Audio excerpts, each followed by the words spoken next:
Hello, good morning, good afternoon, guten tag. Welcome to today's episode of the ROKER RAPPORT podcast. It's Gav, back again in the host chair, which is a bit weird because two regular hosts are actually amongst my guests today. I've got Alex McCain. How we doing? I'm not too bad, Gavin. Thank you very much for having me back. Lovely. Craig, how we doing? Very good. Good man. And Tom in the States, how's the weather? Red hot.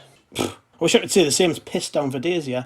Anyways, we're back today to talk about Sunderland. That's right. That's why you're here, to listen to us a lot talk about the club we all love to hate. And it's been an interesting couple of weeks, really, since we last spoke. Things are quite interesting at the minute in terms of there's actual football to talk about. 3 weeks till the season starts. Things are ramping up, I guess, for Phil Parkinson's Sunderland side as they head into the third week of pre-season training. Or is it the fourth? Not too sure. Anyways, Tom, I'm going to start with you. Has your mentality changed now that some semblance of normality's returned to the club? Like me, I went like 3-4 months in lockdown, not really caring about Sunderland, but now things are starting to come together a little bit. I'm actually interested. How are you feeling about things are going? Yeah, I actually wrote a little bit about this today. Short article published on the site. Maybe I'm a little bit different, obviously being in exile and seeing everything from afar anyway, which, you know, everybody back home in the Northeast's experiencing in their own way now. But yeah, I'm definitely feeling sort of a tinge of excitement. It's like a blind faith, eternal optimism kind of vibe maybe. But I feel like this every year, regardless of what's going on, you know, whether it was Mick Mac going up with that absolute patchwork squad or David Moyes or whoever it was, I've always got this like clean slate approach to a new season where there's an element of blind faith and I'm just excited to see what could happen. There's definitely some niggling questions in the back of my mind that are just, you know, lingering there about whether the recruitment's good enough and whether the tactics are good enough and whether Parkinson is the right man. But right now I'm excited about what lies ahead and whether the lads can pull together and finally get us out of the third tier of English football at the third time of asking. What about you, Alex? Are you sharing that sort of optimism, or are you still depressed that we're owned by Stuart Donald? I mean, what's going on in your mind when it comes to Sunderland? I'll be perfectly honest, Gav, I don't really know where I'm at with it right now because I feel like, as is the nature of what COVID's done with everyone's daily routines and everyone's sense of time and perception of how events are sort of unfolding, I don't really know how I should feel at this current time because, as you say, we've got 3 weeks until the season starts. Pre-season's been virtually non-existent. Transfers have been quite scarce for us so far. We haven't seen Sunderland play a game of football or kick a ball since March, when they were on bad form when they finished off anyway. It's just really strange. I am looking forward to it because, of course, I am. When a season starts and you're a football fan, wherever your club are, whoever they are, you're going to be looking forward to it. But it just all feels like a bit strange, like sort of time suddenly moving very fast when it wasn't moving particularly fast in lockdown when all the football was off. I don't really know. I think just my sense of pace of events happening is just kind of off. No doubt when the season comes around, it'll all feel very normal again somehow. But for now, it's just kind of, I don't really know what's going to happen. I mean, the next 3 weeks, it doesn't feel like a time when we're going to allegedly make the signings we need to make. I mean, obviously we'll get to that, but I don't know. Maybe I'm concerned about us not making enough signings so far compared to our alleged competitors. Maybe it's just the fact that this pre-season's a very unconventional pre-season, but I just don't know how I feel about it. I'm quite up in the air.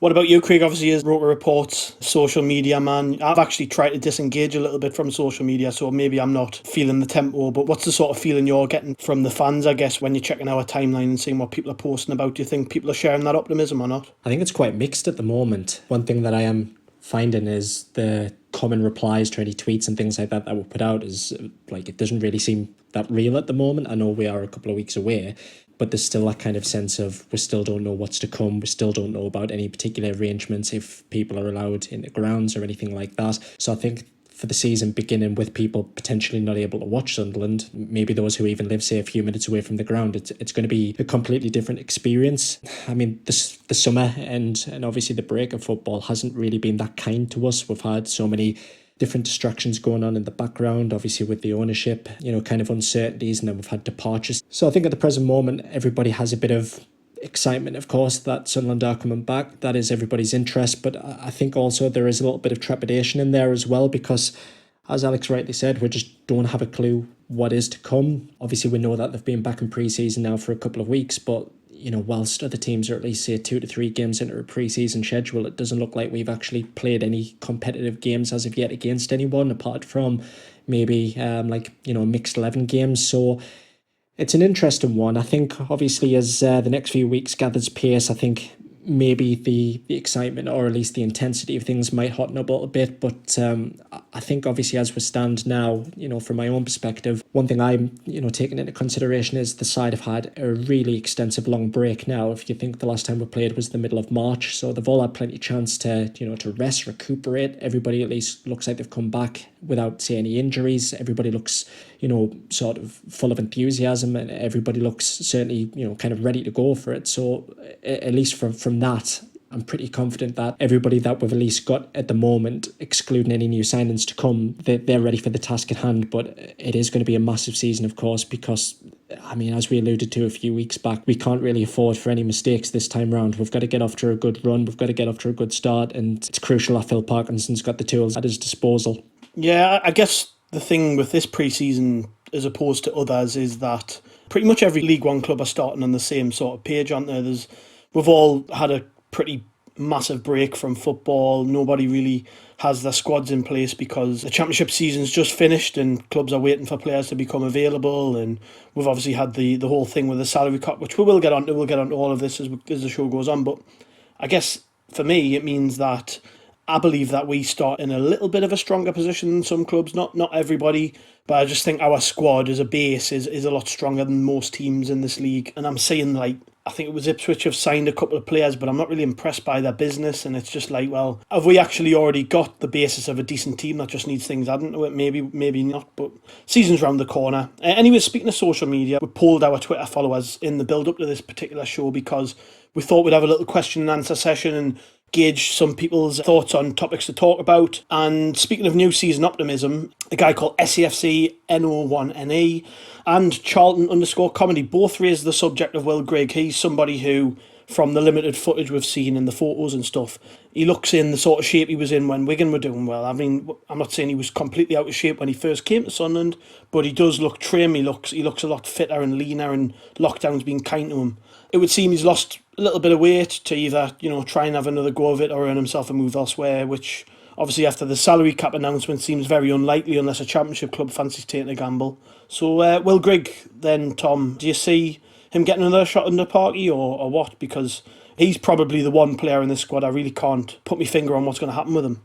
I think it's a tough one for Grigg because I feel sorry for him in a way because I don't think we've played a brand of football that suits the attributes that make Will Grigg have made Will Grigg a successful footballer in the past. At Wigan, he's always relied on having somebody in and around him that's either kind of let him play on the shoulder and give him a kind of a through ball to run onto, or somebody who's kind of done the dirty work in and around the box and let him be sort of the poacher, so to speak. And really, we played him as an isolated forward.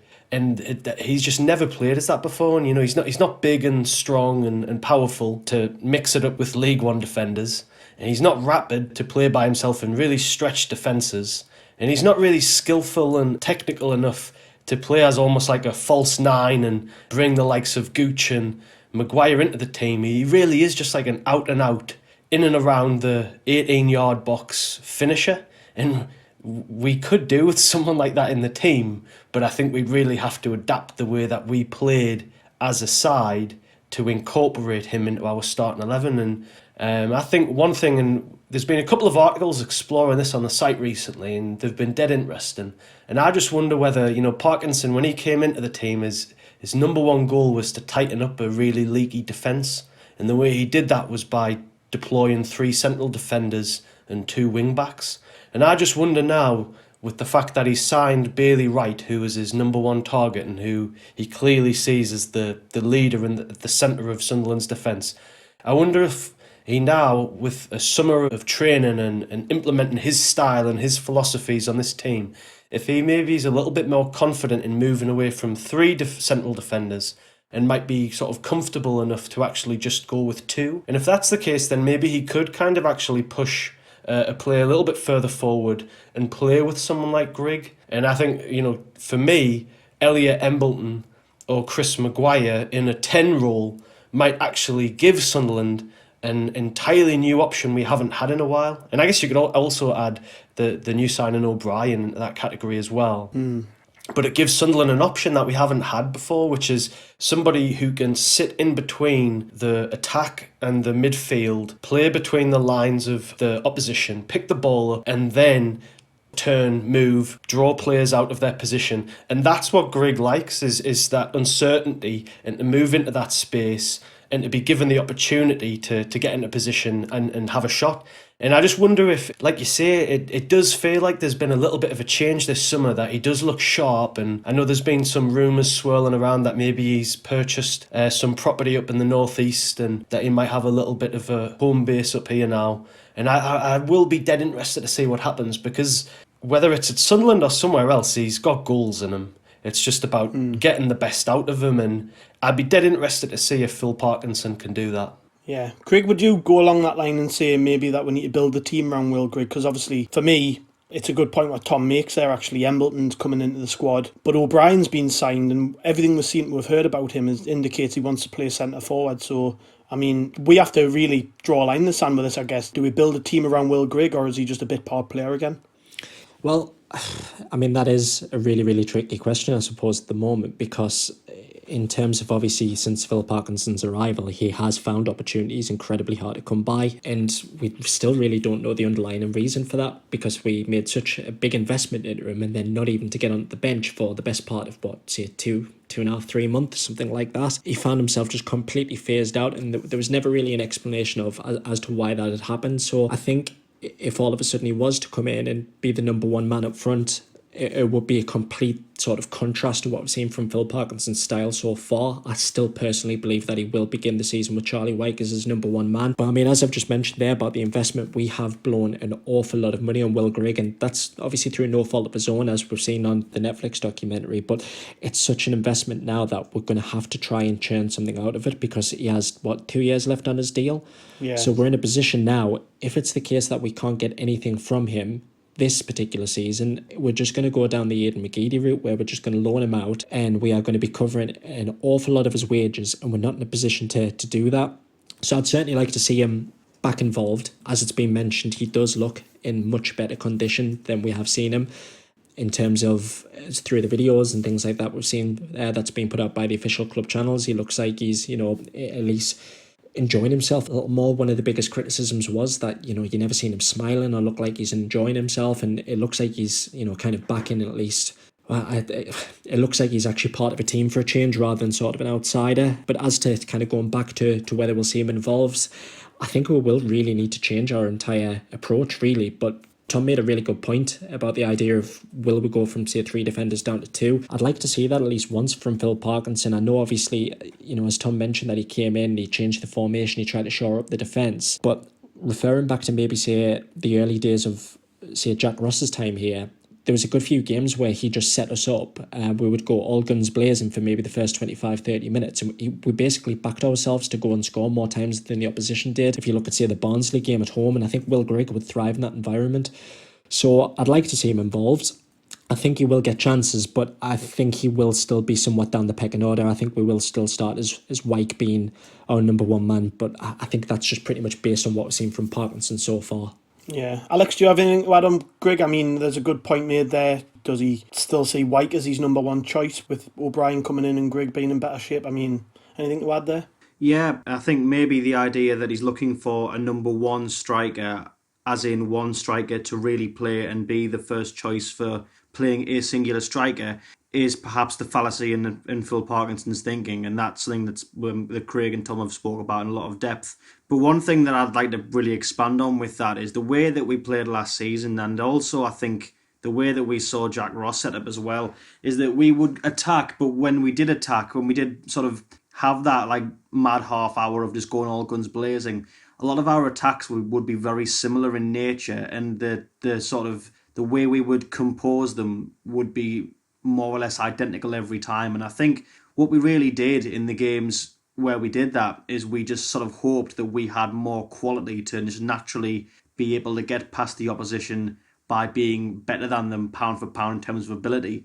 I think what I'm really referring to is when we sort of attack from the wings, because that's what Jack Ross did loads, and that's what Parkinson has clearly preferred to do. Having the three defenders and the two wing backs means that you can have a wing back push forward and a defender on the corresponding side cover him.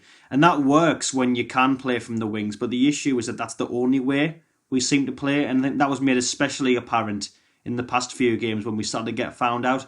When Fleetwood scored that early goal at home, then they knew they could sit back. And then if they sort of cut out the flanks and if they stopped us there, they effectively stopped us. And had it not have been for Max Power's last gasp winner, then they would have sort of proven their winning formula. But yeah, that's sort of the problem I think I have at the moment, is that when we do attack, we are a bit one-dimensional and we seem to rely on just having the natural quality to get past teams.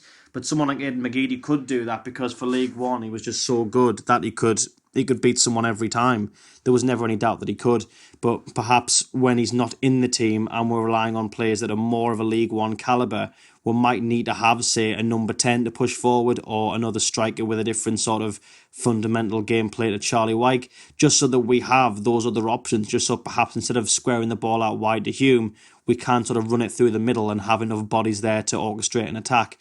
Just by having the option to go one way or the other, that'll put teams in a position where they don't have a definite blueprint to stop Sunderland. And if that's the case, then we should be able to get more goals, and ergo, if Will Grigg is playing, Will Grigg can be scoring. But I think that can't be the case if we are setting up the same way with, playing down the wings, hoofing the ball to Charlie Wyke, hoping Wyke gets his head on it. If we try that every week and we have to play Grigg when Wyke's injured, he's going to get a grand total of 0 goals, because he just can't. That's not his style. His style is a much more sort of unpredictable, much more mercurial attacking style of play, and that's one that we're going to have to utilise, I think, if we're to get promoted, and indeed if we're to be able to use Grigg to the best of his abilities. My take, for what it's worth, is that regardless of the fact that Grigg's got himself into shape, one, we need options, but I think we're only really having this conversation about him because he, one, costs so much, and two, we all know deep down we're not going to get rid of him,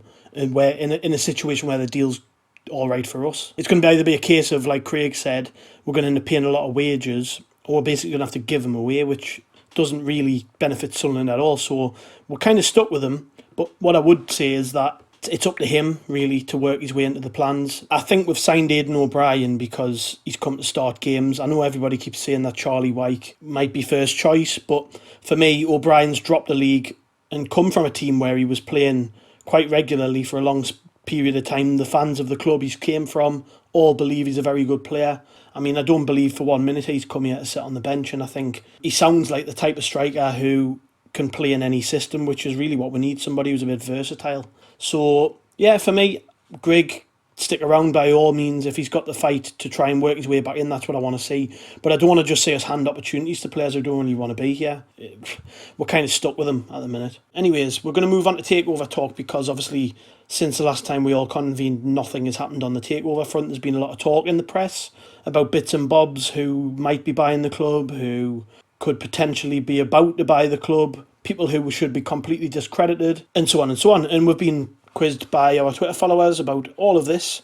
Martin P. Jones too has asked pretty specifically about the group which has been rumoured in the local newspapers. If the group involved in the exclusivity talks includes Juan Sartori, as speculated, is this just reshuffling the cards we already have? If that's the case, does it take us forwards or backwards?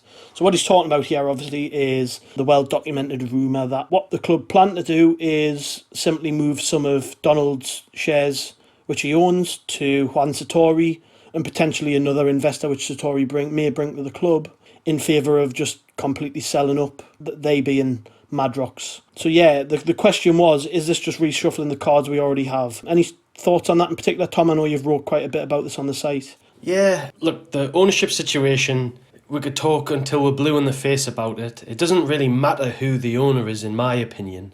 Obviously, it would be great if they came in and had the deep pockets that we need, and truthfully, they do need deep pockets to get us back to where we want to be. But the pressing concern in the immediacy is the fact that we really need a plan, we need an identity, and we need somebody to actually have an analytical approach to problem solving, because what feels like happened under Stuart Donald is he came in and did a great job of getting the fans on side and believing in him and Charlie Methven and the fact that they had the right intentions for the club, and they probably did, if truth be told.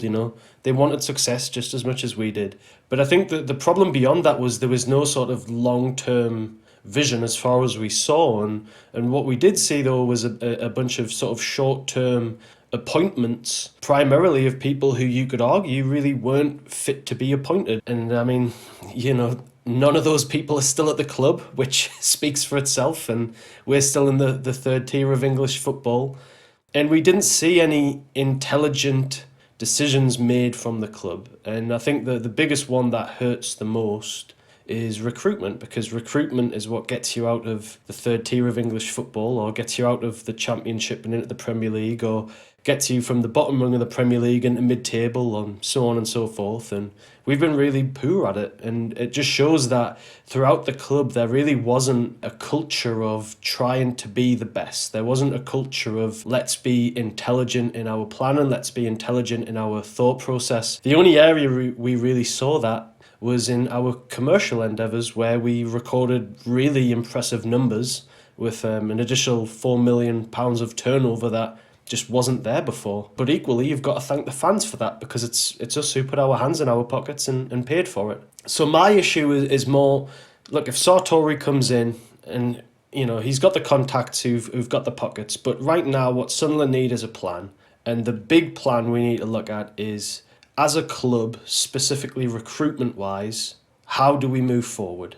And I think if you look at anybody, and I wrote recently about Brentford, and I actually have an article going up from a group called Market Insights, who are like a company who do recruitment and scouting for a bunch of companies using data and analytical approaches. And they all argue, whether it's Brentford or this group, Market Insights, basically you need a plan. The manager or the director of football, whoever it is at the club, you need to know how this team wants to play football. And once you know how the team's going to play football, then you can start to fit players into the positions and understand where your strengths are and where your weaknesses are. And Sunderland never adequately did that, I don't think. Under Jack Ross, like we just said, we'd have daft 30-minute spells where we'd go all guns blazing, and then we'd play totally different for the next 30 minutes. There was no continuity to our style. And I think that's been a massive problem of ours, where there's been this kind of piecemeal, step-by-step, let's just keep going approach, where really we needed to get really coy and intelligent with our approach, and we really failed at that. So whoever comes in needs to go, right, what are we doing here? What is the approach that we're trying to adopt? How are we trying to get there? Recruitment is number one. Look, when we get to the Championship, it doesn't matter who we've got, but we're going to have to sell players consistently for big money to actually survive as a business. The owner of Leeds, for example, I think he's Radrazini, I'm going to butcher his name. He's worth something like $550 million. And he's come out and said, like if Leeds were going to stay in the Championship forever, they'd have to sell 2 or 3 players every year just to survive as a business. And Sunderland, unless they get some multi-billionaire who's going to come in and throw money around, we're going to have to be realistic. And to be realistic, we're going to have a plan. We're going to have to recruit intelligently using data and an analytical approach. And fans are going to have to be realistic and understand that moving forward, we're going to bring in young, ambitious players, or players who maybe have gone under the radar as rough diamonds. We're going to cultivate them. We're going to help them develop and grow. They're going to help us in the short term, and then we're going to sell them. And I think, it really, I would like to have the perfect owner come in and everybody adore them. But if they came in and they were pragmatic and they did what was right and they didn't blow smoke up anybody's arse, and they were, as open and as honest as they can be, and they just got on and got the job done, I'd be perfectly happy with that. Alex, Tom's made some good points there, but ultimately I would say this to you.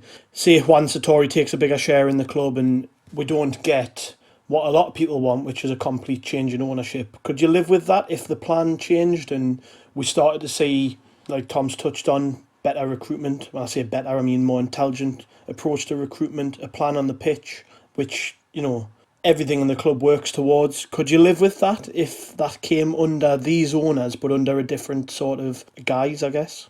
Well, yeah, absolutely. I mean, to be honest, that would solve all my problems, because the main reason that I'm unhappy with the current regime is because, as Tom highlighted there in extensive detail, there hasn't been a tangible, visible plan so far. It has been just like a series of stopgaps. You know, the impression I think we've all got is that the powers that be have been winging it from day one, really, and the evidence of the short-termism's there for all to see. Sunderland have had 2 seasons now in League One from the start of Stuart Donald's banner being flown, but at no point have Sunderland fixed the old issue of establishing an identity. That's been a consistent problem for, you would say, easily the best part of the past decade, and it's still a problem now. I think when you look at a Sunderland side, if I asked any Sunderland fan, how does Sunderland play? How have we been playing? You know, what is our style been this past year, this past few years? What's the kind of infrastructure that has been set in place to get our team playing? They won't be able to tell you, because, you know, a different manager is coming through the door seemingly every year. And when they do that, they play something entirely different. Sometimes they themselves, in their own, you know, transient tenures, will play styles that vary quite a lot, and you can't quite tell what they're doing. Jack Ross was a victim of that. Parkinson has changed his style up every now and then, and his game plans have only sort of recently came to the fold as soon as they stopped being effective. So yeah, I think if, let's say, sure, we just all we were doing was shuffling our cards we already had, and, you know, now Satori was at the front and Donald was somewhere at the back, and maybe there were a couple of new investors in the frame, but no one who was going to give a substantial cash injection.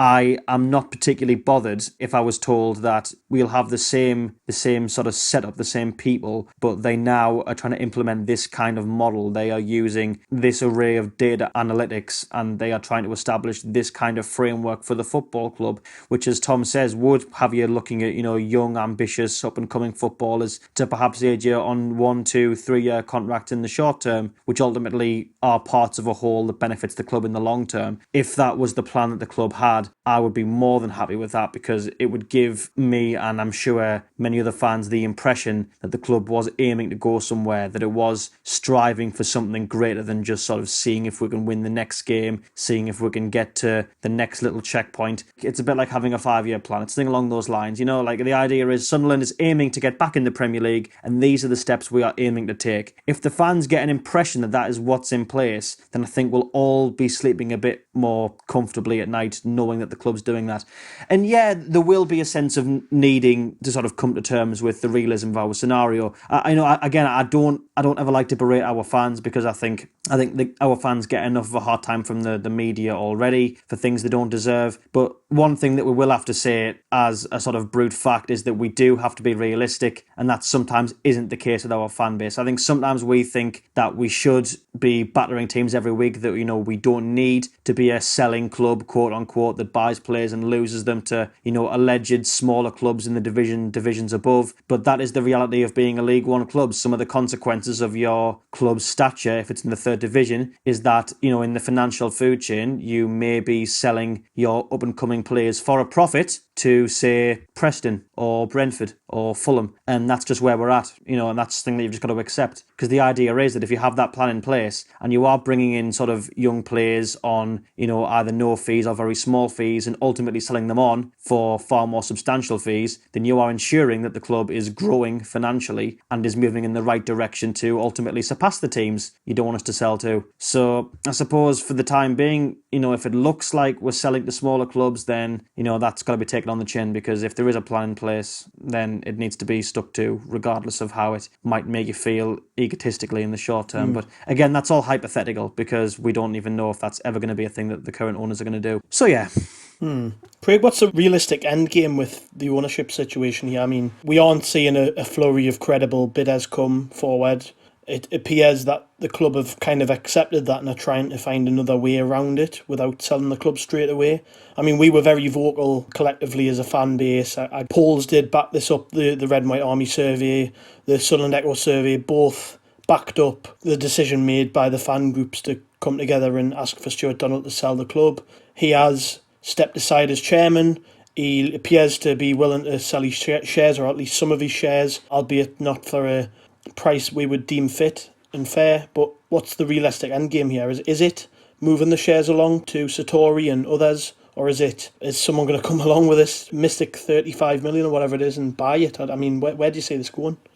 Well, I think just touching on that figure, there is people certainly a lot more qualified than me have come out and done estimated values and said, look, they are not worth that amount, taking even everything into consideration, the stadium, the academy and everything that goes with it, that Sunderland is a League One club and not worth £35 million because the Championship team's getting sold for £1. Obviously, there was some dodgy dealings around that, but if you could move into the Championship, buy a team for £1, then that's going to be an awful lot better than taking over a team like Sunderland with the massive overheads and the infrastructure and everything that comes with it in place, because we are a very, very expensive outfit to run. Realistically speaking, I don't think Stuart Donald, or at least this particular regime, is going to be going anywhere anytime soon. So I think obviously in terms of some of the rumours that are coming out in respect of, say, Wan Satori, it's interesting because obviously it was mentioned, many moons back that we might be somewhat reliant on his money or his connections if we were to ever get into the Championship. But I think now we're in such a desperate place that we are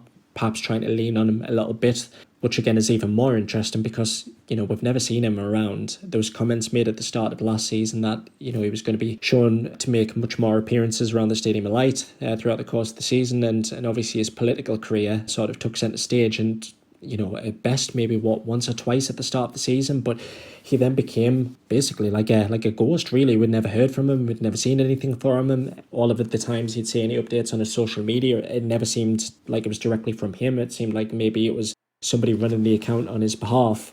I think it just kind of touched on one of the points what was made, would fans be accepting if things kind of changed or things shuffled around. I think as the nature of football is, and this is not Sunderland fans, that I'm singling out here, this is everybody.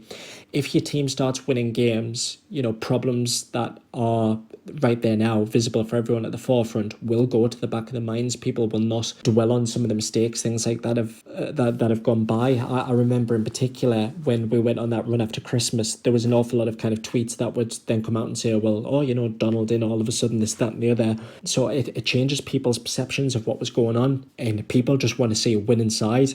Just touching on the original question about whether things take us forward or take us backwards, at this point, I don't think really, regardless of who it is, whoever takes over or whoever shuffles the deck and comes in as the largest shareholder, I don't necessarily think this is about money. And of course, obviously, anybody who has, a fair wad to support them really and, invest in obviously the club's long-term structure.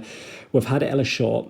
He is obviously a billionaire and it didn't work out there. What we need here is somebody who essentially is going to give us the assurances that they're going to put decision makers in all of the right places and that they are going to lay foundations to at least make us a success, because I think things that we've seen over the course of the past, say, 2 years or so since, Stuart Donald and Charlie Methven took charge, they've just kicked problems down the road on the hope perhaps that they weren't going to be around to deal with it. So in terms of where I think we will be, I think we're going to be stuck with a regime that we've got now for a little while. I think no matter how much you huff and you puff, as we've seen throughout the course of other football clubs and obviously our friends up the road, no matter how many times you scream and shout, you've still got to try and get somebody to come along and buy your football club. And £35 million at the moment is just not a viable price for us. It's just not a true valuation of what we are. But I mean, potentially in the long run, of course, that there is everything there that we could return to the top flight and everything is set in place. We've got all the solid foundations, but for the moment at least, I still think that we'll have Stuart Donald in the background as obviously the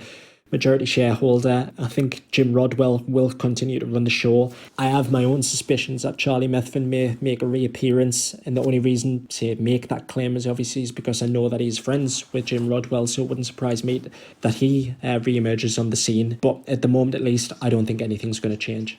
I want to just add something in here actually, because you've touched on it there. We could say the re-emergence of Charlie Methven. And it's been rather interesting, hasn't it, the kind of shift away from the Eastleigh gang, I guess, with Stuart Donald stepping aside. I believe, and this may be breaking news, but whatever, Neil Fox is about to leave, or will leave soon. Got Courtney and Hill, who have also gone on the recruitment side, we've changed. So obviously, that core group, I guess, who day to day were heavily involved in the running of the club, they're now gone. It's strange, isn't it? This is a model which is changing not only the club on the pitch but off the pitch, and I guess that is intriguing in a sense. For all that we wanted rid of this ownership, as far as not selling the club but changing absolutely everything goes by the people at the top. This is about as close as you're going to get. Tom, are you in favour of this sort of approach? I guess I was going to ask you, as you touched on it before, the move towards a stronger recruitment model, using more data, etc., etc. I mean, is this pleasing news that we've went away from the old style of, the flat cap football, I guess, judging players on your gut instinct and stuff, moving towards a stronger model under people who are already at the club, maybe the likes of Dave Jones being more involved? It's hard, isn't it? It's hard to try and gauge whether this is going to actually be for the best or not. I think, honestly, like Alex touched on it a little bit, a massive problem we've had is we've been unable to actually judge what progress has been made because we haven't had anything to gauge the progress against. We never had a plan to actually go against. And we get told every now and then from snippets of interviews, whether it's Charlie Methven or Stuart Donald, that there is a plan, but we never knew what it was. And I think one thing that would really help Sunderland fans to actually judge success is to install somebody alongside Jim Rodwell as almost like a sporting director. So Rodwell as the chief exec would look after the business ops, and then you'd have this sporting guy who would liaise with the coaching side of things and the sports scientists and the recruitment team, whoever comes in and looks after that, and they all work harmoniously as a group, and they're all on the same page. They know the style of football, they understand the methodology they're all adopting, they understand the kind of players they need, the kind of coaching techniques they need to embrace. That's what we need. I think if somebody comes in and we see a new recruitment team and we see like a head of sports or a sporting director, that would be, for me, like a step in the right direction, and I would feel like a sense of, oh, this does look like a shift in the right direction. Right now, though, you're right, it is just whispers, and it's like trying to look through the smoke and make a guess, basically, as to what's going on. It almost feels like there's been some like silent coup behind the scenes, and all of the Eastleigh lot have been cleared out, and there's just this weird vacant shell left with Jim Rodwell running it. So you don't know what's gone on, really. It's really odd looking at it from the outside in. But what I do hope, and what has to happen, is Sunderland have to use this opportunity to modernise. And, embracing data isn't about getting rid of the old scouting methods. You still need people on the ground making, in-person decisions on someone. It's just about finding ways to be different and finding ways to highlight players that are valuable without just relying on word of mouth and people's judgment. And the best example is Brentford, when they signed Ben Rama, their brilliant sort of forward, effectively. He was playing as a left winger in League Two when they found him, and they just realised the amount of shots he takes. And their data analyst basically realised if we could get this guy to be 10% or 15% more accurate with the amount of shots he takes versus the championship average, he'd be like an elite striker at this level. And it's just that simple way of thinking, using data and solving a complex issue with just being a little bit different and a little bit more intelligent. That's what Sunderland need to embrace, is just thinking outside the box and trying to get ahead of the curve. Yeah. We will get on to transfers and stuff, but I couldn't actually talk about ownership and takeovers and stuff without mentioning the fiasco of last week and of probably today and whenever people are listening to this, because he seems to just be popping up every day. This Beardo guy, William Story. I mean, I didn't really want to talk about him, but I suppose we can't really get away from it. He's been totally discredited both by people in the motorsport industry who've got to know him and deal with him, the local media who've at the weekend cited club sources when reporting that he wasn't actually being taken seriously, or his bid wasn't being taken seriously. And subsequently, actually, he's tweeted quite a bit saying, I am serious, I still will lodge a bid, blah, blah, blah, but whatever. Club don't seem to be taking him seriously. And the fan base, me personally, I cannot take this guy seriously. Everything I read points to him being an absolute disaster. Seems like a total fantasist. But to be honest, I don't actually want to talk specifically too much about him, because it really leads us on to a different topic altogether. We've seen in the last couple of days more news emerge on the Wigan Athletic owners who apparently inquired into putting the club into administration before they'd even bought it. what that tells you is that there are people out there who should be nowhere near clubs like Sunderland, like Wigan. And if there's an alternative before we actually do move the club into better hands, which it appears there is, then it could be worth considering in the short term. But yeah, I wanted to ask you, Craig, actually, the stuff about Story and the likes, people who can talk people into believing every word they say, but everything points to the fact that we should be going nowhere near them. Should this act as a warning to us all, really, that we can't just be accepting of taking any old Tom, Dick or Harry on board at Sunderland? Yeah, 100%. And just very briefly on Story, I know we've had so many kind of tweets come our way over days saying, look, is he going to be on the podcast, this, that and the other, because he said that he would make an appearance. At the moment, just to summarise who he is, because I don't know an awful lot about him. I don't know an awful lot about his motorsport background, but it's pretty much as short and sweet as this. He is literally a man on Twitter who's randomly popped up out of nowhere who said he wants to buy the club. He's not got as far as Mark Campbell yet, and he pretty much had the keys to the building. Mark Campbell did not get a podcast with us, Wiseman say. He didn't really have any interviews with the Sunderland Echo or the Chronicle or anything like that. Just touching on about the acceptance of taking anybody in, I think that we were all certainly guilty of rolling the red carpet out for the previous regime, because they came in and they hit every single note that we wanted to hear. They said that we're a football club who basically had the piss-taking party that was going to come to an end. You know, they literally told us everything we want to hear. They swept us off our feet, telling us that they were going to come in and bring all these players in who were going to buy into the football club and we weren't going to be overspending this, that and the other, and they failed to deliver on that. And of course, obviously, they used our platform. I know that they've done bits and bobs with Wiseman say. Of course, they had the talk in at the Stadium for Light, and then so of course we are the example, if you like, in terms of obviously just letting people in and kind of basically letting them open their mouth and letting the stomach rattle. And there was so many times, if you like, that people really should have been asking somewhat more challenging questions. But I think it's important to note that when they first came in, you know, there wasn't so much information around to basically say that, look, this is going to be somewhat disastrous, because like I said, obviously they came in and they charmed us all. They're on an absolute offensive from the offset to try and make sure that they got as many people back into the ground and they got as many people believing in this regime. But when things started to go amiss and things started to go, well, basically wrong, it went tits up for such a large period of time, that's when kind of, you know, people start to look at the bigger picture, and that's where people start to fight back. But what this particular ownership did is they, you know, kind of retaliated in such a petulant way by trying to split the fan base. And then what you had is basically a massive conflict of people saying, well, you can't change your opinion because, you know, you've said X, Y, and Z, and you've defended them and you backed them to the hilt, and that really shouldn't be a stick that people beat each other with. I think right now what's most important is the fans try to unite again and come together and basically use this example as basically how much we've been taken in, and because of the position that we're in and because of obviously the spotlight that we've had in terms of the Netflix documentary, we are going to attract a lot of bad people. And I'm not necessarily saying William Story is a bad person, because like I said, it's unfair to make a disparaging remark about somebody who I don't know anything about. But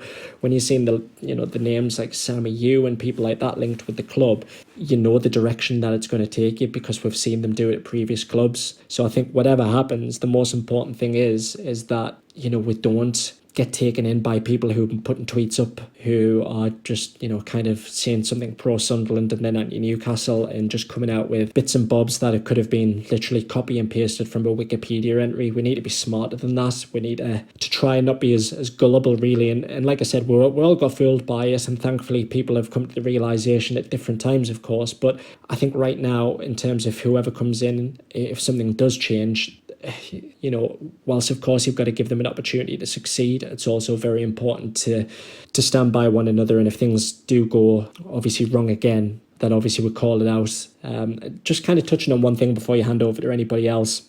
I know in terms of some of the criticism that's been levelled towards the owners and some of the comments, there's been an awful lot of times where this has been, say, you know, kind of interpreted as abuse, and just kind of, you know, put my own 2 pence worth on the matter. We've seen a lot of things on social media where people have, you know, kind of discredited them and they've said they've made bad mistakes, this, that and the other. That itself is not abuse. Just because it's on a public platform, it's not abuse. However, we have also seen things where people have been directly sending messages to Stuart Donald on Facebook, and they've been ringing his number. I don't know how they managed to get his mobile number, and it was the same with Charlie Methven, calling them, you know, every name under the sun. that itself is abuse. That's disgusting. We can't condone that. There's absolutely no place at all in any walk of life for that. And thankfully, it looks like those people have had their stern warnings. So I just want to kind of lay that out there, because I know there's been, like I said, an awful lot of interpretations around this. It is absolutely fine to question something at the football club. If you think that, Phil Parkinson's doing a bad job, or if you think he's made a bad substitution or anything like that, provided it's done in a constructive manner, absolutely fine. If you think that, Stuart Donald or Charlie Methven's done something wrong, absolutely fine to call it out. But when it's sliding into Facebook messages and obviously sending abusive things and then bringing people early in the morning, this, that and the other, and making those threats, I'm not necessarily going to say that that is something that is potentially putting off investors. I know that claim's been made several times. I genuinely don't believe that. But like I said, that's something that certainly can't be condoned at all. No, absolutely. Alex, have you got anything to add on that?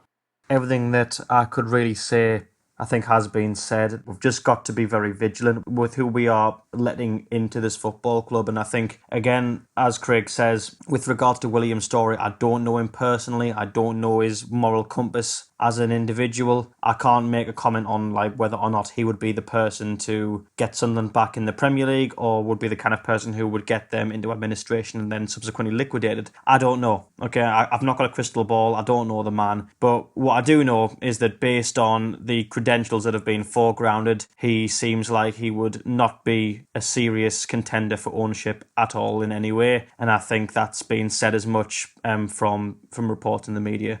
So ultimately, I think it does, for rightly or wrongly, William's story stands as an example of how we can't just let anybody put on a Sunderland shirt, say, this is a great club, I'm going to buy it, and then see them as a candidate. It shouldn't be as simple as that. In theory, any of us here could do what William's story has done.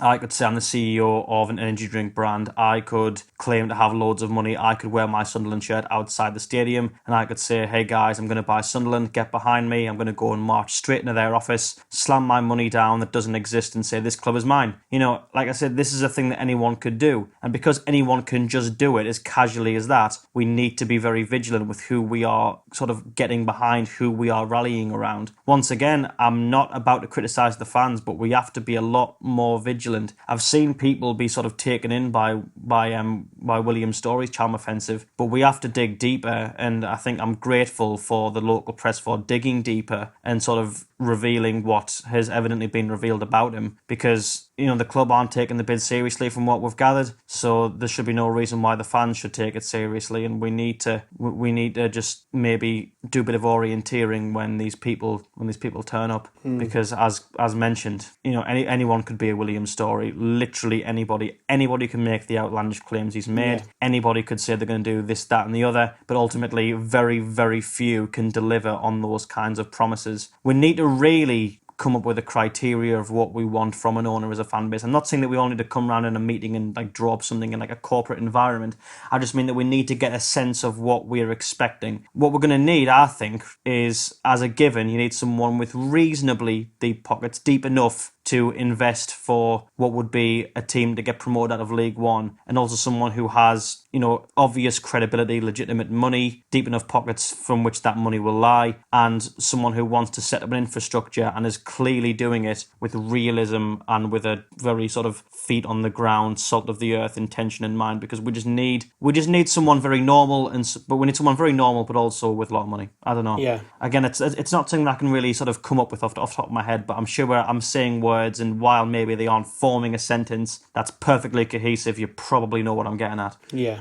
I'm conscious of talking too much about William's story, Tom, but have you got anything to add on him, and of course what Craig had to say about abuse and so on? Have you got anything to add on that? Really simple, I think. Really, with any prospective owner, any sort of fan outlet, media outlet, local outlet, they're going to do a little bit of digging on these people, but I really don't think we should entertain anything serious with these people unless we know that they're in the data room or the club confirm that they're actually in talks with them, and the club haven't confirmed they're in talks really with anybody or in a period of exclusivity with a specific company, so why entertain anybody's claims with no evidence to back it up? If they can't turn around and say, I'm actually doing this, then why entertain it? Like Alex said, any of us could drum up enough interest and say, we're the people doing it, doesn't mean we should get an interview. That simple. Absolutely, yeah.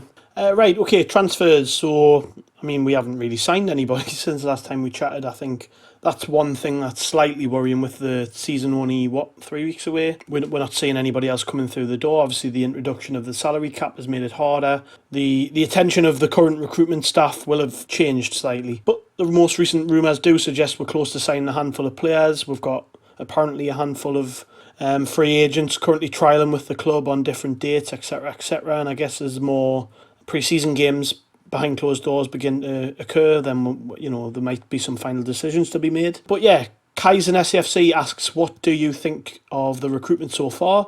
We made a promising start, but then the lack of foresight in bringing more players in before the salary cap will hurt us. I don't have faith in Parkinson getting the best out of the squad either. I was actually going to touch on Parkinson, Craig, earlier, because we've talked quite a bit about changing direction at Sunderland, in particular with regards to recruitment, but you've got to think on the pitch as well. Everything needs to be geared the same way. But Phil Parkinson, does he fit in if things do change? I mean, things have to change because of the salary cap, I guess. Is he a manager who can adapt to any situation, do you think? No, but I don't think that he's got much choice, to be honest with you, because I think, realistically speaking, Phil Parkinson is probably also going to be here for the long run as well. I mean, I've made comments hundreds of times now that Phil Parkinson ideally would not be my number one choice to be Sunderland manager. If there was an opportunity to have replaced him with somebody a little bit better in the summer, then I think we all would have took that opportunity. But for the moment, at least, Phil Parkinson's going to go into this season as our manager, and by all means, I certainly hope that he proves me wrong. I think, in truth, in terms of everything that we've seen from him, he does seem stuck in his ways, which for the large part really has not proved very successful here. It's been very hit and miss, hasn't it? We got off to a bit of a terrible start, and then, as we gradually began to turn things round, he struck gold with a winning formula, and even though we weren't playing great in some of those games, we had enough basically to get over the line and beat some of the teams. But what happened, I thought in particular, was the wheels really began to fall off at the wrong time, because the team looked absolutely burnt out. We were calling for changes as a fan base, and we're seeing it all on social media to say, right, freshen things up. He didn't really do that. He kept his faith in his starting 11, which, is fair enough. But I think obviously for the length of the season that you have, certainly at this level with your EFL trophy and your FA Cup games and everything that comes with it, you do need to obviously have quite a bit of depth to play with. So one thing I would certainly hope over the course of obviously the past few weeks of the pre-season training so far is I hope that enough people, in terms of some of these young lads, are doing enough to stake a claim to basically get themselves involved. So if it is the case, for example, that someone is not fully match fit, that he is going to have enough confidence to put them in without any concerns or without any worries. In terms of the recruitment so far, yeah, I mean, the last time I was on here a couple of weeks back, I made comments to say I think it was a pretty good start to the window in terms of bringing in Bailey Wright. I think he is pretty much one of the best, if not the best defender in the division.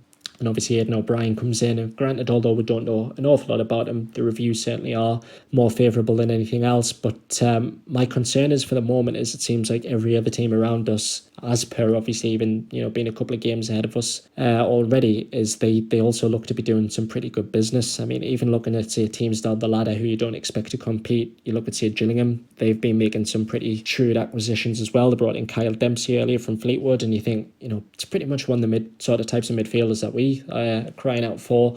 I think in terms of the salary cap, obviously by the time it came in, there was a few rumours doing the rounds to say that we're trying at least get a couple of bodies in. I actually think it's a positive that we didn't get bodies in just before that cut-off, and the reason why is because the players that we're linked with at the time, I'll use Danny Graham for an example. Realistically speaking, he's probably going to command a wage which is going to be above the amount that we technically should be paying. And I think if it was the case that we were to get the bodies in then, that we probably would have been paying slightly over the top. And I think it would have been more desperation. And as it's already been alluded to on this pod, you're looking at players again who perhaps have a reputation of getting out of the division and being successful at other football clubs, but you're not really, looking at the bigger picture as to how they're going to fit into your team. As it stands, yeah, obviously there's rumours about a few additions who potentially could be coming in over the course of the coming weeks. I am somewhat concerned that we're not hearing an awful lot about it. But in fairness, we didn't hear an awful lot about Aidan O'Brien or Bailey Wright. It just went under the radar, and the deal was made permanent pretty much quickly. So I hope that if we are continuing the same fashion, that we are doing our business quiet, that we just speed it up a little bit and try and get them bedded in and get them used to obviously playing. Because one thing that tends to set us back every particular window is that, by the time that these players are getting a bit of involvement, is so much of the season's gone. If you look at January, for example, by the time, say, Kyle Lafferty got his involvement, the season was pretty much already done for us because of the way it was curtailed. But I think he proved in his brief spell that he should have had more of an involvement. And I think, like I said, at least the reassurance that I would like, or that I would certainly need at this point, is if we can get a few more bodies in, certainly sooner rather than later, and then hopefully give Phil Parkinson those options. And if it is the case that we get injuries or anything like that, which you should expect, of course, that we are going to have enough strength and depth to make sure that we're going to be able to compete. Yeah, the two names which seem to be most commonly linked at the minute and seem like realistic signings, even though the salary cap is in place. First one is Dimitri Mitchell. I think it's pretty much confirmed he's been spending time on trial. There was a video, wasn't there, that the club put out, Tom, about it was a day of training last week, and he looked pretty quick on that. And also Remy Matthews, the former Bolton keeper. I think he was number one there last season in League One. Apparently is a favourite of Parkinson, somebody who might come in to give Burge a bit of competition. Collins 1995 asks, are there any players that seem viable signings given the new information on constraints? I mean, are these two signings you can see us making? And I know as well there's been rumours in the last few days Luke Garbutt's going to be coming into train. Where do you see us going, really, with the left-back situation and the goalkeeping situation? Garbutt's an interesting one because Ipswich signed Stephen Ward, I believe, which basically suggests that Garbutt's not going back, I would imagine. Mm-hmm.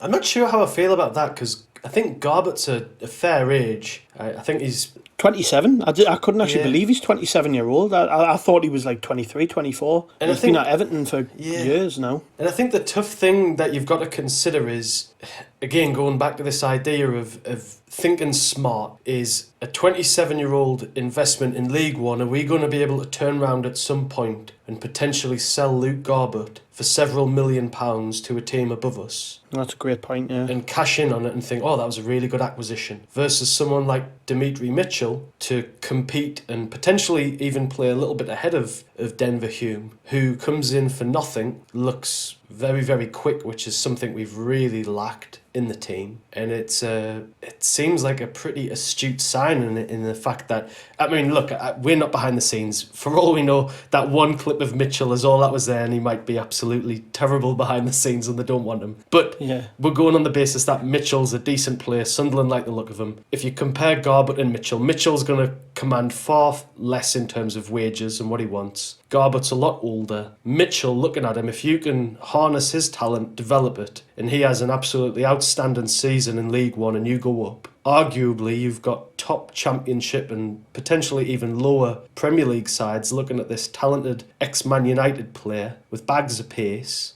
English, young talent. You're going to offer millions of pounds for him. So I think for me, this is where Sunderland need to start being savvy in their recruitment. And I'm not saying Luke Garbutt's a bad signing, because he's proven himself at this level. He's a good player. He'd be a decent acquisition. But I'm just saying this is where we need to start looking beyond the immediacy. Like I say, Garbutt, good signing, will improve the side. But you've also got to look at Hume. I think we need to start, we need to start playing Hume and developing him too, because arguably, if he has a breakout season, that's another talent we've got who's homegrown, who isn't going to be costing us an arm and a leg, who now has resale value. So I don't know. I think it's an interesting one, but I think this probably will point us in the direction as to which Sunderland are taking in terms of their recruitment. In terms of goalkeepers, I think truthfully, keepers at this level are kind of 10 a penny. Matthews seems dependable. He's like Burge from last season, basically, isn't he? He's going to come in, deputise when needed. He seems like he's decent. There was a good interview on the site with a Bolton fan who said basically he's dependable. He's nothing flash. He's not going to set the world alight. Good shot stopper, decent signing. So yeah, both good options for us. I think Mitchell gives us something we've lacked desperately, which is pace. We talked about the side being really one-dimensional. If you can bring Mitchell into the side, even potentially as a left winger, and just unleash his pace against teams, that's something we really, really lacked last season, was the ability to stretch sides with pace. So for me, I think Mitchell is a really astute investment if you can get him in on good terms, because it costs nothing and the upsides are massive. So yeah, I think they're both interesting, really, really interesting options. I'm with you on that. I think Mitchell just makes more sense to me. Despite, I can't actually say I've seen a lot of either of them. I just think, written down, that's just a more sensible acquisition. And he played for Hearts in the SPL, which is probably a similar standard to what we're playing at now, and did really well. But the main thing for me is that we don't have an awful lot of players with pace, do we? And it's like, if we've got somebody who's versatile and left-footed, by the way, we don't have a lot of those either, it makes a lot of sense to me. But I mean, the other side of this, which we haven't actually discussed, is that you would imagine both of them will have championship interest as well. Maybe not top championship clubs, but clubs with squads similar to Sunderland, maybe, who are competing at the bottom end, would like to think would take a gamble on both of them and are able to offer better wages. So there is that to contend with. I will move on to the next point though. At mjacko1989 asked about transfers and said Parkinson wants 5 players in. I think he said that on the club's official podcast. He mentioned that he wanted 5 more players. Jacko was asked, which players will we sell to bring the 5 players in? I think he was maybe being a bit facetious with that. But what I wanted to use that as a basis of to ask you, Alex, was, do we even need to sell players? I mean, is there anybody in this squad right now? I know we've talked about it a bit earlier, about needing to become a selling club. But do you see anybody actually leaving for money at this stage? Because I don't, if I'm honest. Yeah, neither do I, Gav, to be honest. I look at our squad and I think we either have players that it's not preferable to want to sell because they are providing us with depth that we otherwise wouldn't have. Well, really, I think there's 3 categories. There's either one, there's players that we don't want to sell because we want to keep them, obviously. 2, there's players who we couldn't sell because either 1, we wouldn't get any money for, or 2, the wage is too high, such as Will Grigg. And then I suppose as a final point, you've got players who, if you were to sell them, they wouldn't. Well, I suppose that's point 2, really. Terrible inroad for my argument. But basically, our players, either we don't want to sell, or if we were to sell them, it wouldn't be worthwhile because they wouldn't command a decent enough wage. So yeah, I think chances are it's most likely that we are going to be signing players without needing to sell them necessarily. My reasoning being that I think with each year we've been in League One, we're probably spending less and less on wages per player. I'd imagine that in the first season when we came down, we had sufficient parachute payments and perhaps a bit of naivety to splash a lot of money on, say, someone like Glenn Loovens, who in hindsight was a horrendous investment for all of the reasons we've discussed, all of the whole flat cap archaic style of recruiting. I'd imagine that the wages we gave Glenn Loovens, we wouldn't give anybody now, regardless of who they were when they were coming in. So I think we've probably scaled down the money that we're expending on players, and for that reason, perhaps we don't need to make much of a deficit when we sign players now.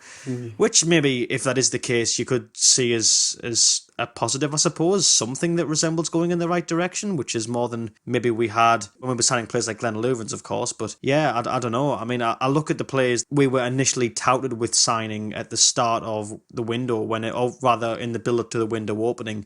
Your players like that lad from Southend, the striker, Stephen Humphreys. Let's say that he is that mould of player is the player that we were targeting, for example. I can't see why you would need to sell players to bring in someone like that, because surely if you're a striker playing in what is now a top-end League 2 club, then coming to Sunderland, the opportunity is worth far more than haggling a wage packet. I would imagine that it'd be a lot easier to bring in players of that standard because they would obviously cost a lot less money. But again, that is assuming that is indeed the transfer policy. I mean, players like Marcus Maddison have been touted, who I would imagine Danny Graham, I'd imagine commanded a far more considerable wage that, certainly with the wage cap we can't meet. So yeah, I'm not sure, but I would imagine that we won't be recruiting while also looking to break the bank again. So no, I think we'll probably will, when we do bring in players, they won't be on a particularly big weekly wage, and for that reason we don't need to sell the players. And even if we could sell the players, the ones that are worth selling and we could get a profit for, we don't want to do that. I mean, Jordan Willis for me strikes me as someone who matches this sort of new age modern style of selling club recruitment, the whole Brentford model thing. He would match that perfectly. I'd imagine we could sell him on for a lot more than we got him for.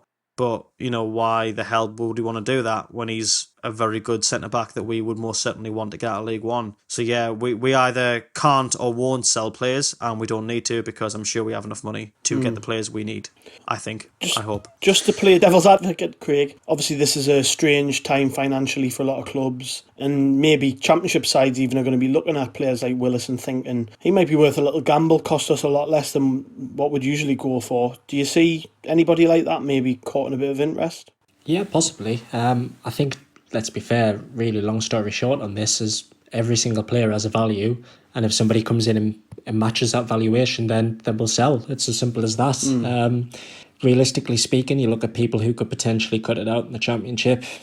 Jordan Willis, as you mentioned, maybe doubts over Luke O'Nien. I know he was linked with Luton last summer. There potentially could be interest again for him. Lyndon Gooch, I think, would certainly cut it out in the Championship. But beyond that, you're really looking at others and you think, who else? Max Power, every time he's been promoted, he hasn't really succeeded at that level. Will Grigg also. And then really the last one that you're looking at is Aidan McGeady. And like I said, obviously beforehand, I mean, he's going to be commanding such a big wage that, wherever he goes, we're going to have to supplement an awful lot of it.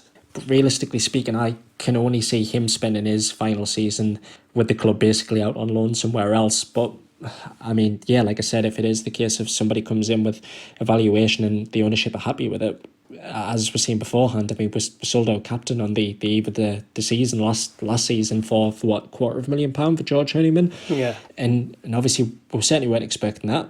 I refer you back to the podcast I done with him. He certainly wasn't expecting that as well. So it's just really purely dependent, I think, on the teams above, because I think in terms of the teams that we're playing alongside, the quality of this division, as things stand, it's not great. Not at all. I actually think this is probably going to be one of the weakest seasons in League One in recent years.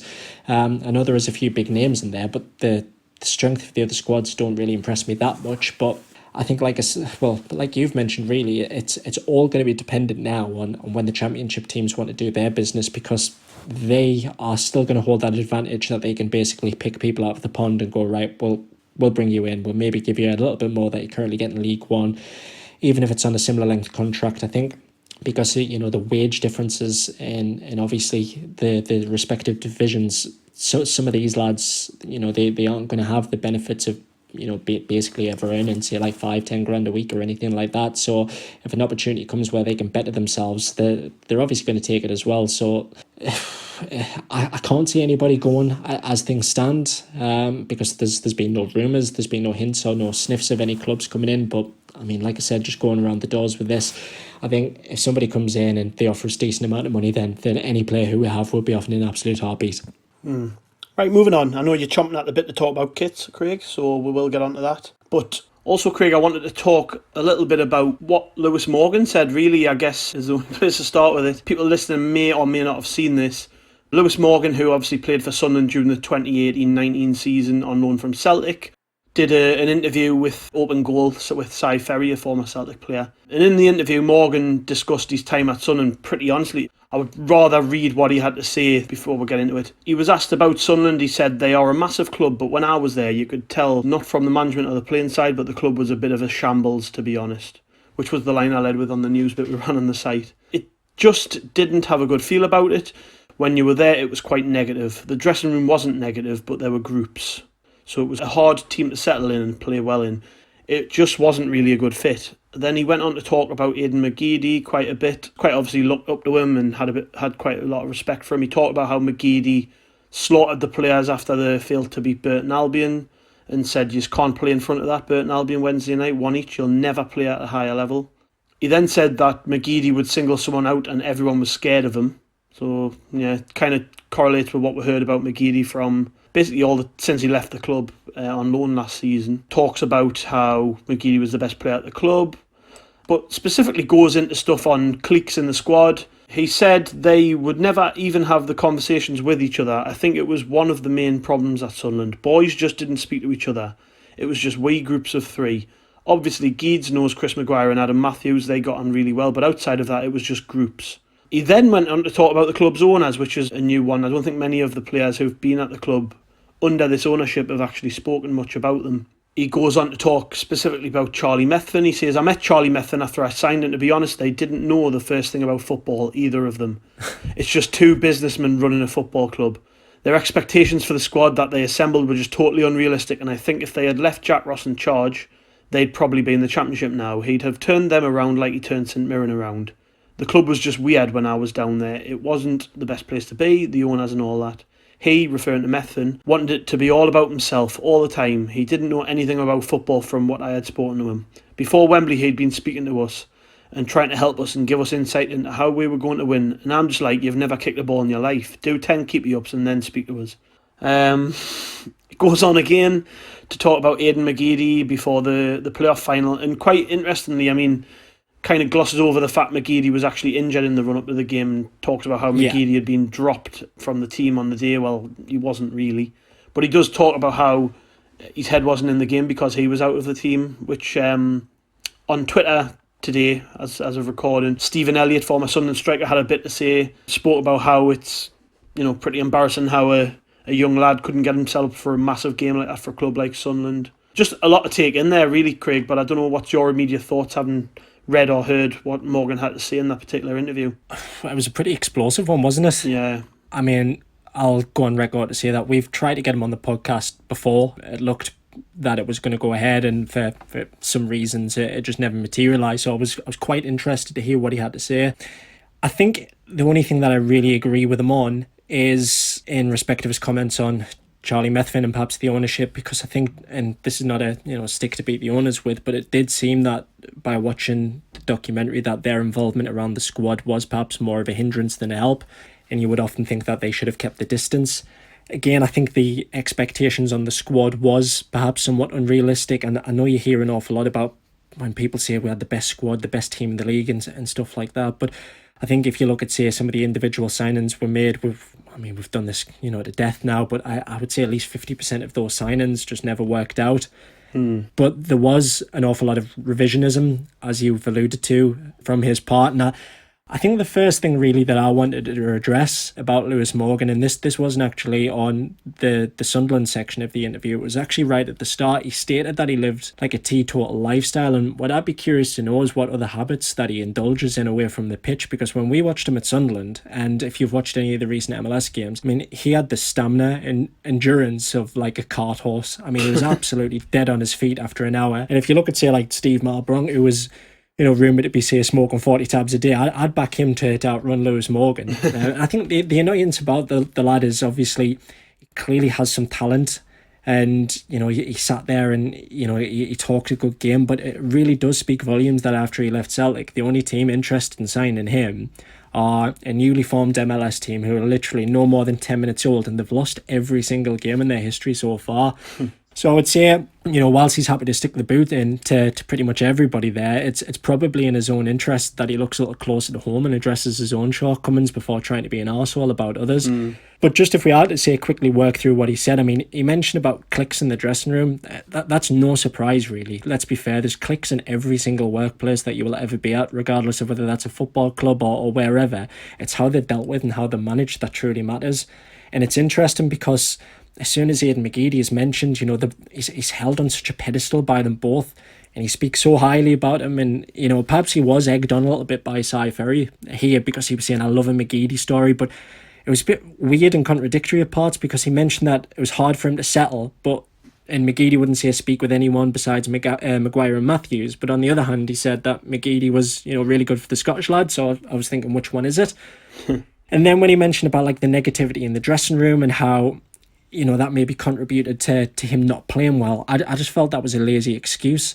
The way I look at it is this lad really is responsible for his own performances, and the reality is he just never turned up. We were promised like an explosive winger with a bit of trickery about him, and what we essentially got was nothing like that end product, really. He was an uninterested player with poor decision making and a poor final ball at best, and I think he played 17 league games for us, and it's reasonable to suggest that is sufficient time to make an impact. And obviously touching on those playoffs comments that he made as well, saying that you couldn't be asked to train or warm up properly for what no doubt is the biggest game of your career. It's really tragic to hear that from such like a young lad. And it's interesting that we can refer back to the George Honeyman pod that we'd done a few months ago now, where he couldn't quite explain or put his finger on why the team didn't really turn up and why there just seemed to be a bit of like an apathy in the squad, and why, we just never get going. But we know really now is because obviously there was an element of the squad that quite clearly just couldn't be bothered. Yeah. And as for his, smug little grin when mentioned Cattermole missing that penalty at Wembley, that really, kind of set the tone for it. And I just thought it was really just an unnecessary comment that, they wanted to have a laugh basically at Lee Cattermole's expense. But just revisiting the love for McGeady, I mean, look, I think whilst we all accept that he is obviously a very talented player, and he's still arguably probably one of the best players we have, but he's not worth having anywhere near the squad if he's as disruptive in the dressing room and that everyone was scared of him, as Lewis Morgan claims. I mean, the comment he made that you've got to let him do what he wants, it's stupid. He's not the captain. He certainly wasn't one of the hardest workers on the pitch, and although at times he was a game changer because he could carve something special out of nothing, he was really more often than not a luxury that sometimes we just couldn't afford, because, if he couldn't track back and help out as full-back, then essentially you're playing with like 10 men. And I've seen comments online about people saying, about accepting standards and how McGeady should be applauded for not accepting mediocrity. He shouldn't be the one standing up addressing that in the dressing room, I feel. And whilst I've gone on records a lot of times saying, how I was a big fan of Jack Ross, I don't believe he should have been sacked. And I kind of echo of Lewis Morgan's claim here to say that if he remained in charge, I still feel he would have got us promoted. He's really got to deal with that better. I think the comment was, Ross would always know when to say, you've had your say, but he should have pulled him immediately. Jack Ross has to be the one setting those standards and saying that the performance wasn't good enough. And I think it's indefensible allowing Aidan McGeady free rein to do whatever he wants, because in all honesty, he hadn't earned that right to basically do anything like that. And again, he should be looking a little closer to home and querying why his career has been on the slide for so long, because he's had, a really poor spell at Sheffield Wednesday, followed by the briefest of upturns in form at Preston, and yet they chose not to sign him. And, we know the root cause of that now is because even at Preston, we had it confirmed that he wasn't very well liked in the dressing room, and it seems it's a case of history repeating itself here. I mean, just having a go at Luke O'Nien as well for like the small things. I mean, reading books because, there's a competitiveness that Aidan McGeady wants to be smarter or something like that. I mean, that's a bloke in his mid-30s, and you wonder how desperate do you have to be trying to bully a young lad because he says studying or reading. And what really kind of grinded my gears a little bit was Lewis Morgan trying to be clever, saying Luke O'Nien's the type who's all over this documentary and playing up the fans, and I think that's absolute rubbish. By all means, in terms of Luke O'Nien, he certainly doesn't set the world alight. He's not the most talented of footballers that we have or that we'll ever have, but by God, he's an asset to Sunderland Football Club. And in terms of young fans or anyone like that, they can look up to him because he's a role model that represents this club to the very highest of standards. And then if you look at, say, other players in recent years, and even as short as recent times, to say Aidan McGeady, I mean, they're certainly lowering the tone here and embarrassing us if basically they're doing that sort of behaviour. So I think it's just inexcusable, really, that the whole thing turned into, kind of just a laugh at our expense. And I think the final part I would say is, as for Cy Ferry, his comments about Luke O'Nien saying that he won a raffle again the Sunderland side, he's had a lot of distasteful stuff to say about him since that documentary aired. I'll tend to listen to Open Goal every time they put a pod out in the weekly pod, whether it's an interview. And Paul Slane and Kevin Kyle have been the exact same. They've always liked to stick the boot in, saying, he's too happy, this, that and the other, he's quite sickly. But I think it's reasonable to suggest that if the three of them actually applied themselves during their respective careers as much as Luke O'Nien has, then maybe they'd be remembered for actually playing football rather than talking about careers of others. I just think the three of them collectively are bang out of order for endorsing that level of shit to be thrown at, say, someone like Luke O'Nien and find it funny. Lewis Morgan chirping him with his cheeky little grin and find it all funny throughout, because I just find it cringeworthy. And I think Lewis Morgan's really just kind of shown aside now, where you just think, what on earth are we doing signing short-term players or bringing loan players in when quite clearly they just could not give a shit, and that we were just a meal ticket for the best part of 5 months. So it's disappointing. It's not unexpected because we've been here multiple times before, but yeah, he's certainly gone down in my estimations. Yeah, I think it makes me think twice now about loan players specifically, but maybe this is a a good chance to reflect on the decision made by Phil Parkinson to actually get rid of McGeady, because pretty early on he obviously recognised that he was a problem in the dressing room, got rid of him. And I think whilst he's a fantastic player, no player is worth risking the morale of the squad. So, I mean, the problem we've got now is we've got to try and get rid of him again, but I would like to think we're going to stand firm on that, and that regardless of whether anybody wants McGeady for next season, Sunderland have to try and, look past him and move on like we did when he got rid of him the latter part of last season. Yeah, I think if we had this conversation maybe like last week, I would have entertained the idea of Aidan McGeady potentially coming back, because when these rumours done the rounds to say that he was bullying kind of players, this, that and the other, it was all really speculation at that point. There was nothing that came out from a player or anything directly. And I think the fact that they had him training with obviously say like the 23s and even the younger squads, for me it poked a hole in that argument. I would always say, so if he's allegedly bullying younger players in the dressing room, why on earth would you have him anywhere near younger players? But the fact that he's now had players go out on record and obviously say that that's the level of his behaviour, I'd be absolutely amazed if you see Aidan McGeady set foot anywhere near the Stadium of Light again. Certainly not in the Sunderland shirt. I think his days are numbered here. And like I said, from my own personal opinion, regardless of how talented he is, it's like you said, you cannot simply risk upsetting the morale and in the atmosphere and everything else that goes with it just to try and accommodate him, because at this stage, 35-year-old, maybe the final year or so of his career, he's not going to have the heart or the desire to put in a shift anymore. I think he's finished here now. So yeah, as of recording, I don't believe the away kit's been officially announced, although a picture did leak on social media of, I think, Aidan O'Brien standing pitch side in it, and it was a navy blue uniform with a white Nike logo and sponsor logo, a red collar, red shorts, and presumably navy socks, otherwise it would look a bit weird.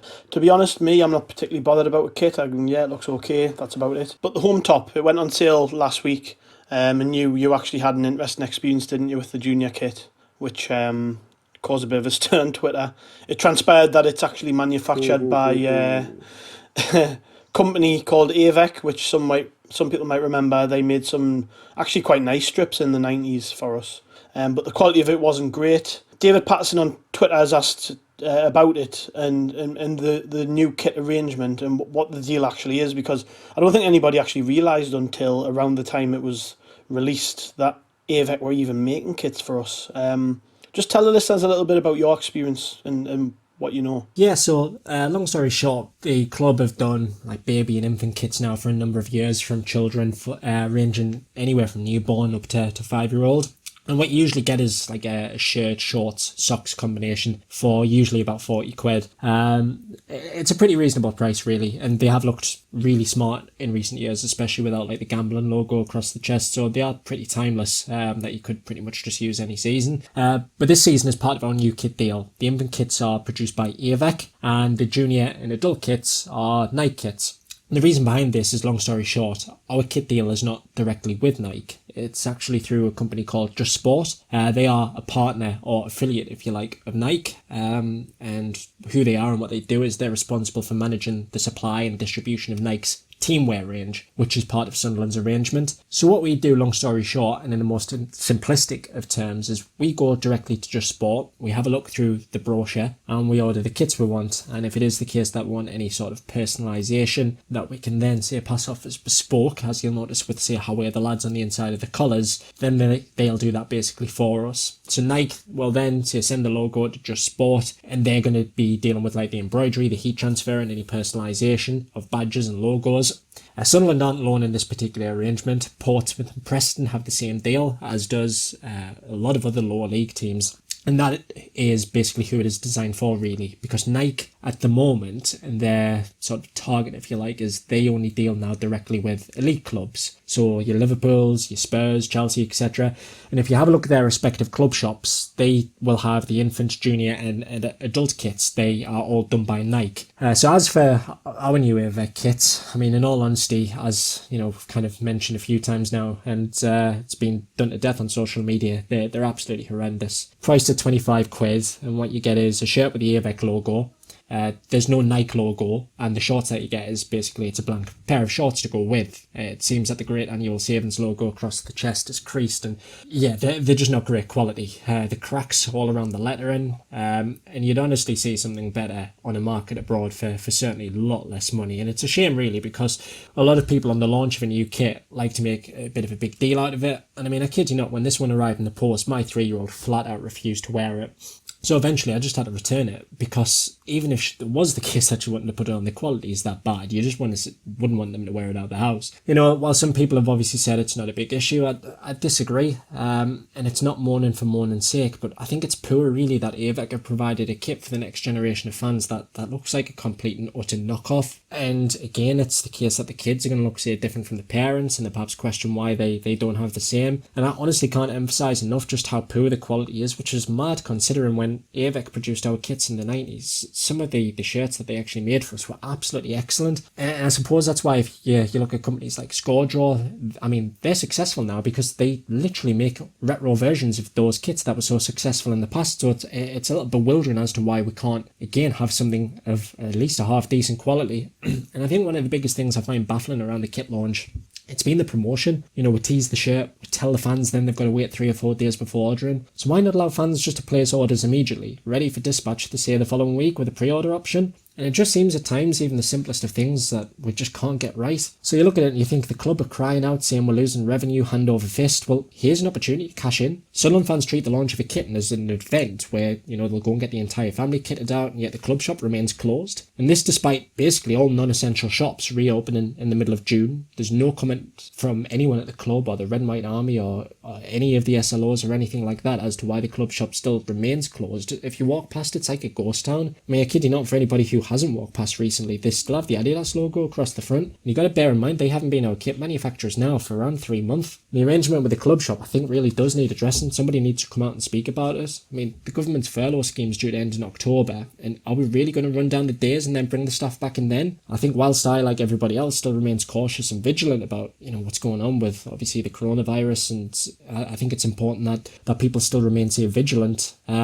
I think we could very, very easily reopen the club shop now with social distancing measures in place. Or even alternatively, that match day container that you tend to see that's in the fan zone that sells shirts or other merchandise, you wonder where that is, because that's nowhere to be seen around the ground now. And you think, could we not park that up again, sell shirts outside the ground, maybe park it in the town somewhere? And again, I just find it a little bit daft that here we are talking about losing money, and there's a massive opportunity to generate from a revenue stream that you know is successful. But again, we just refuse to do it. And I think, like most, my only assumption is that they're happy to keep staff basically away without topping up the wage, because we know that they're getting covered by the furlough scheme, and put everything through online and sell everything with the extortionate DPD postage prices. But it really is poor sales and marketing. And I think at some point the club are going to have to come out and address what's going on, because, I mean, we're only 3 weeks away from the season now. So surely if the ground is going to be open, perhaps for fans, maybe a few weeks after that, you would half expect that they would try doing things on a much smaller scale and at least ensure that staff are perhaps prepared by at least, you know, kind of facilitating the opening of the club shop and bringing staff in to allow people come in social distancing, and at least make sure that everybody's is prepared obviously for when we can be allowed back into the ground. But I don't know, it's strange, but I think the club need to address it a little bit better. It would be nice to get some sort of answer actually out the club, maybe via Red and White Army or the BLC, just on the club shop and why they've been so slow to reopen it, because there will be reasons. It should be open now. I don't think there's any excuse. They should have took it on the road. You know, like yeah, the seafront's opened. You know, I remember when I was younger that they've got a fleet of vehicles. Take a bunch of them to the seafront, ram during the nice weather, sell gear down there. Like, this is like, you know, when we talk about analytical thinking, that's all it is using smart data and decisions to solve complex problems. If the complex problem is you need to make money during a difficult time and you can't open your club shop, go and sell stuff elsewhere. If everybody's outdoors, absolutely, go where they are. Literally relocate your club shop. Yeah. I mean, it's, you know, I don't think really it's a complex problem at all. I think really, I don't know, get a nice big heat map of Seaburn. Where do the people congregate? Yeah. Oh, they like to stand next to Seldon's. Let's put the little pop stand there. Right. I don't know. I mean, you know, again, I can only speculate so much, not being a particularly business savvy person myself, but I mean, why not find a way to make money. I don't know. I mean, you've released all this gear. Have some,